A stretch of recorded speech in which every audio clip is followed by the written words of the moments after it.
के करायांगनावा जमिनिया ता लह लह लहर कर हो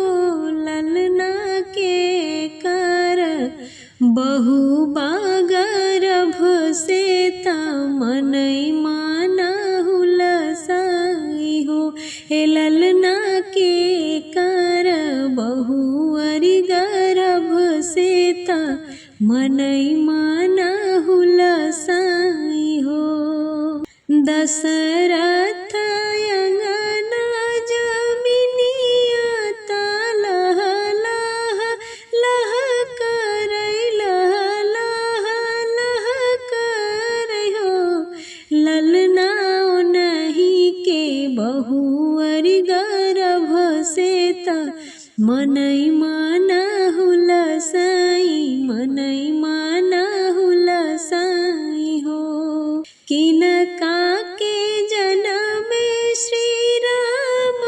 ता किनका के लक्ष्मण किनका के लक्ष्मण हो ललना भरत शत्रुघ्न किनका के तीनों घर आनंद भाए तीनों घर आनंद भाए हो ललना के करे निजन में भरत शत्रुघ्न तीनों घर आनंद भाए तीनों घर आनंद भाए हो।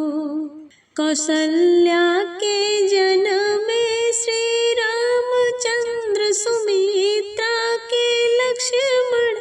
सुमित्रा के लक्ष्मण हो ललना के भरत भुआल गावई सब सोहर गावई सब सोहर हो हे ललना के भरत शत्रुघ्न गावो सब सोहर गावई सब सोहर हो। जे यह सोहर गावई गाई के सुनावई गाई के सुनावई हो ललना जुग जुग बाढ़ैया ही बात अमर होई लालन अमर होई लालन हो ललना जुग जुग बढ़ैया ही बात अमर होई